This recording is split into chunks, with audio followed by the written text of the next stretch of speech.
Hello friends, and welcome to another WSIB Truth Matters, where I separate the truth from bullshit and the facts from fiction in plain English.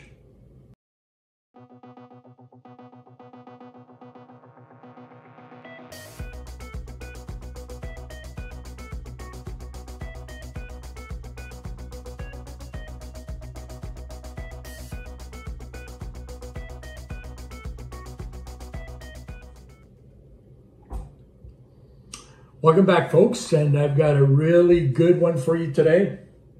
As I indicated last week, today I'm going to talk about making the decision, or how I made the decision to either pursue a case directly to appeals, or whether I'm going to take the other route. And next week I'll talk to you about that other route.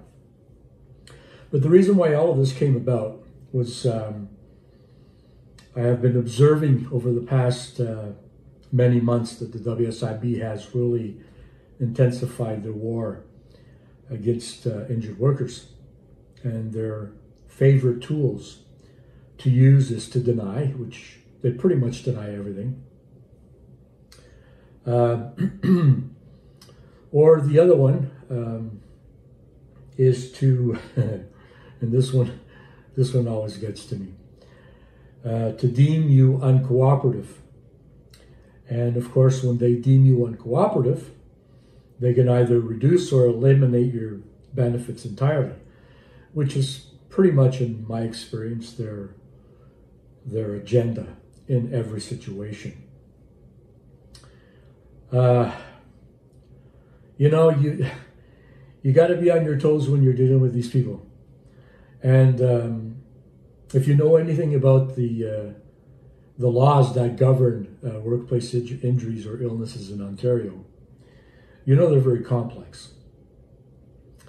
And just in the past 40 years, the law has been changed significantly, and there have been amendments also to certain sections of the law.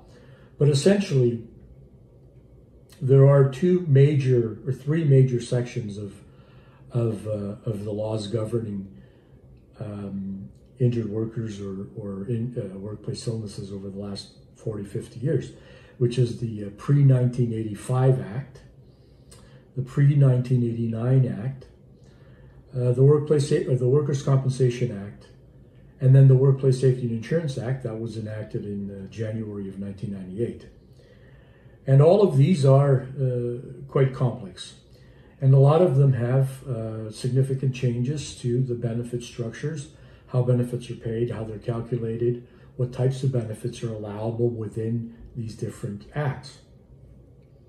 So as I'm sure you can appreciate, there's a lot that you would need to know to really understand what you're going to do when you get denied, when you become subjected to one of these two tools that they like to use to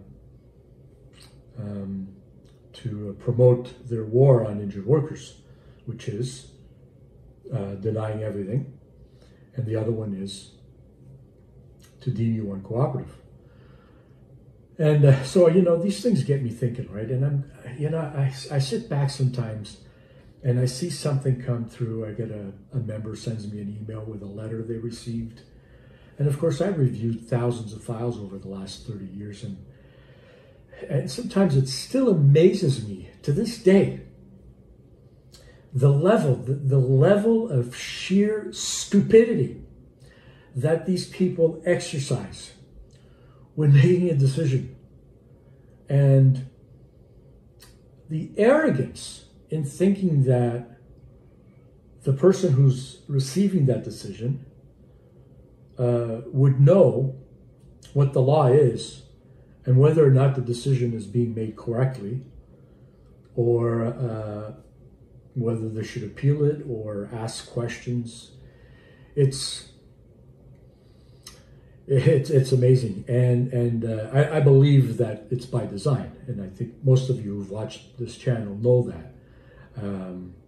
That's why I say, WSIB Truth Matters, because I do separate the truth from bullshit And I have no qualms in doing it and putting it in plain English so people can understand. But it still doesn't change the fact that a lot of people are getting screwed. And in a lot of cases, they're getting screwed by people who don't even understand the law themselves or the policies that are relevant to a particular section of the act that they are attempting to enforce. And, oh my goodness. You know, just an alert before I get going here. I'm a member of a number of different injured worker support groups and Facebook groups, and I get to talk to a lot of people all over the province. And for the most part, I disengage from discussions on Facebook and stuff like that, because I think that those are matters that need to be dealt with privately. And I always offer my viewers or anyone who emails me the opportunity to address the issue on a private manner, on a confidential basis. And through that, I'm able to help a lot of people who can basically deal with their issue, and really, they don't really need any help. They just needed some clarification. Or I can refer them to WSIB Settlements, our company, and the services that we provide. But I've seen this thing that's happening where, you know, sometimes I'll get a person who's experiencing some challenges with WSIB, and they'll put the question out there looking for information, and you know, there are inevitably a bunch of people who always feel the need to offer their opinion, and their opinion is awful. They don't know what the fuck they're talking about. They really don't. And sometimes I sit back and I'm going, this poor sucker is going to follow this person's advice, and it's crap. They're going to be put into a worse position than they are now. And I know people, a lot of people mean well, and they try to offer some guidance, but those who are really wanting to help will say, listen, you know, can you check with this paralegal or this firm or whatever, or the office of the worker advisor? They can provide help, and it's free of charge. And they're trying to be helpful, but it's the idiots that feel that they need to continue to provide their ill-advised, ill-informed bullshit. And they do this often. And I find them going from one group to another.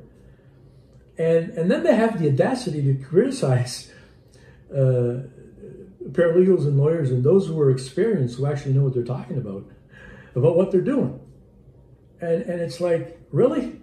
You know, some people, you know, they say misery loves company. And some people are so fucking miserable that they'd rather suck you into their miserable lives because they feel that somehow they're more comfortable in that way than to actually help you. So, you know what? Beware. You know, for those of you who've known me, I owned a junior hockey club for about 20 years. And we had ups and downs. We had some really significant years, some amazing championship wins. And, you know, people, I'd be at the game, watching the game, and, you know, a lot of people knew me, obviously, and they'd come up to me and say, oh, you know, what, your coach, man, he doesn't know what he's doing. Like, this is what he should be doing. Or your GM, he made a bad trade. You know, this kid, he shouldn't be playing here. And I'd look at them and I'd be going, why are you telling me this? And I've always been kind of direct. I mean, sometimes it rubs people the wrong way, but yeah, but my tolerance for bullshit is about that much. And, you know, I knew hockey and I understand hockey purely from an academic standpoint, watching the game, knowing the rules and regulations and all of that. As president of the club, I had to really know all of the rules and regulations. But I didn't interfere with my GM or my coach. and try to tell them how to do their job. I didn't know shit about it. It would be an insult to them if I did that. You know, they call them the armchair critics. You know, I call them fucking idiots. That's what I call them. If your opinion isn't helpful, if you don't have knowledge and expertise in the subject matter, then shut the fuck up. All right, so anyway, now that I've had that out, and I know I probably pissed a lot of people, and you know who you are, and I don't really give a shit what you think, and you can go and talk about me, which you probably already have, but at the end of the day, here's my salute to you.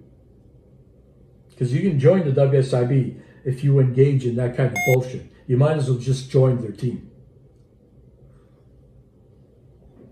Because you're not helping workers who really need help, and you're not doing them any favors. Okay, so here we go. The 10-point checklist that I go through to determine whether or not a case is ready to go to an appeal. So the first step is, did the decision letter adequately explain what you're being denied? And believe it or not, a lot of times they will put a lot of bullshit on a piece of paper, but they really don't specify what it is that they're denying and why, most importantly. Okay, so number 2, was all the evidence properly considered? You see, I have seen WSIB case managers, and believe me, managers and directors as well, making decisions without properly considering all of the evidence in the file. Medical evidence, evidence provided by your employer, evidence provided by a witness, evidence provided by a specialist. And the list goes on, right? Though sometimes they'll just review it, in my opinion, and they'll, okay, yeah, that sounds good. They'll write it down. And then, yeah, I'll stick with that one too, and forget everything else, the important stuff. So, was all the evidence properly considered? That's number 2. Number 3, is there something about the evidence that they've stated on the letter that requires clarification? And sometimes, by asking questions, that clarification may be easy to obtain, in which case it can provide a different outcome. But even if it seems that to them that the evidence doesn't require clarification, to you, it may require clarification, because you may be looking at it and say, no, that's not what was said, or that's not the outcome of that meeting. And so that's very important. And the only way you can find that out is by reviewing your file, or have somebody who knows these matters do it and explain to you the whole process. The next one, and this one is a doozy, because they like to do this. They like to play doctor, they like to overrule doctors, and all this kind of fucking nonsense that you've heard me talk about over and over and over. So if it's in the case of a denial, which is a medical issue, so in other words, entitlement for treatment, an L redetermination, a pension reassessment, entitlement to a particular type of treatment. If they're denying it, then what are they basing that decision on? Is that case manager with no medical background whatsoever providing their own opinion and replacing it with the opinions of doctors and specialists that you've seen? Or did they send it to one of their doctors who's never assessed you or seen you for an opinion?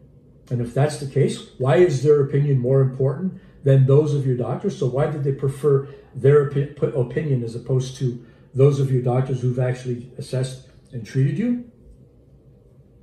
That's important to know. Number 5, if the decision goes against your doctor's opinion, and this touches on the other one a little bit, why was that other opinion preferred as opposed to that of your doctor? And you know what? They may have a legitimate reason for that. Sometimes doctors make mistakes. Sometimes doctors make recommendations that aren't necessarily the best. But the WSIB has these specialty clinics that they've propped up all over the place with good doctors that I believe that at the end of the day, they want to make the right call, because I don't think they want to put their credibility on the line by following the direction of the WSIB. I don't think that most doctors, smart doctors, are going to do that. So it's important to understand, why is this opinion of this doctor preferred over that of my doctor? And it goes back to point number 4. If they used some other doctor's opinion, you need to know who and why that opinion was used. Makes sense? Of course. I think for most people it makes sense. Number 6, did the decision cite the proper legislation and relevant policies as the authority for making the decision? So, just to give you an example, the Workplace Safety and Insurance Act, in terms of the actual document, is only probably, I would say, less than an inch thick. But all of the policies and that have been created over the years that apply to the pre-1985 and pre-1990 or 89 Acts, and the Workers' Compensation Act and the Workplace Safety and Insurance Act, all of these have different sections, different policies that apply to those different sections. And they're extensive. At one point in my paralegal firm, we had like 13 binders from the floor to about this high with all of these policies. And unless you know what you're looking for, unless you're proficient in those legislations and the amendments, you're going to be spinning your wheels to try and figure out if the proper section of the law was applied and the relevant policies to that section of the law. Nonetheless, the WSIB is obligated to provide that information. They have to, because that's what makes their decision legal. And if they can't provide the right information, if they can't cite the right policy or the section of the act, then the decision isn't legal. It can't be legal. Make sense?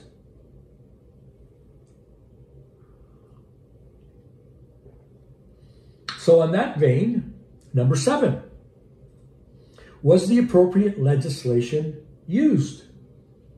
Well, you can't apply legislation that was applied to determine a future economic loss award, which is under the Workplace Safety and Insurance Act, more specifically under Bill 162, which was in effect from January 1, 1990 to December 31st, 1997. You can't apply that section to a loss of earnings review, which is under legislation, under the Workplace Safety and Insurance Act, which is an entirely different act, with policies that are relevant to that particular section of the act. You can't do that, because then the decision isn't legal. And so the proper legislation wasn't applied. The decision has to provide and has to cite the proper legislation as the basis and the authority for making that decision. On this vein as well, number 8, were the applicable policies or applicable policy used in that section of the act in rendering that decision and is providing for the legal basis for that decision? Again, because certain sections or certain policies apply to different sections of the act or acts, depending on which one is being used. And that, of course, depends on your date of injury.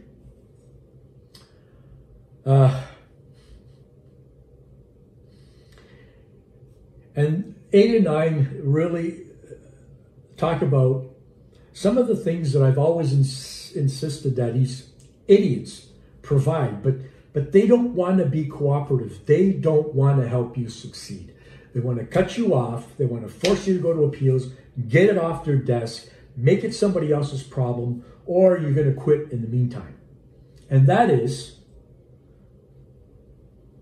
if a case manager is making a decision, and if the case manager believes that there's information that, if obtained, that you could provide, that could change the outcome of that decision, they should cite that decision that information. They should reference that information. They should explain why, so that they can be helpful.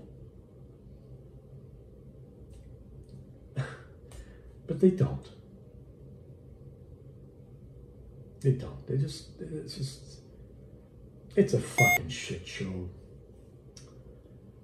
I'm sure you can see my disdain for it, you know, all over my face and in my videos. Because it's a fucking joke dealing with these people. And the last one, and I still see decisions that don't have that. Does it provide the appeal time limit legislation and what the deadline is for issue or for filing an appeal, so that you're informed of your right to appeal that decision, so that you're given some sort of indication of what you can do? Well, there you have it, folks. Those are the 10. It may seem very complex. For you, I probably would think that it is, because there are certain things that if you don't know them, it would be very difficult for you to go through this checklist and be able to address each one of them confidently and then make a confident decision, what I like to call an informed decision as to what you're going to do next, whether you're going to appeal or whether you need to take that other step that I normally take that pisses them off to no end, and one of the main reasons why they absolutely hate me. So I'm going to talk about that one next week, and believe me, it'll be very interesting. But I'm not going to leave you without anything. We do have at my company, WSIB Settlements, for those of you who are not aware of it, the website is right here. One of the things that we do is we do a WSIB case audit and money review. And it's a very detailed review of your entire case. It also involves reviewing your file in detail, and we look at every decision that's been made in your claim. We make calculations to make sure that any decisions that are related to money, like loss of earnings, or pension increases, or arrears benefits, or independent living allowance, or supplements, all of these things. We do all of those calculations, whether your earnings basis was properly calculated initially to make sure that you've been paid correctly. We do all of this and provide you with a written report with itemized issues that we believe need to be addressed. And we also outline in detail what actions should be taken to address those issues. So it's not like you're left with anything. So I really encourage you, whether your case is from the 1980s or yesterday, it doesn't matter. We will look at the date of your accident, and we are experienced to make sure that we apply the applicable law and policies. And when we're reviewing or doing your audit, we make sure that it is within those the law and policies that apply to your case, to make sure that it's done properly. And by the time you get your report and then you have a conversation with us to ask any question, you will know where you stand. Whether your case was closed years ago and you thought there was nothing else you could do, and if there's money owing to you, and there's a lot of cases we're dealing with right now where that's essentially what's happening, we'll find it.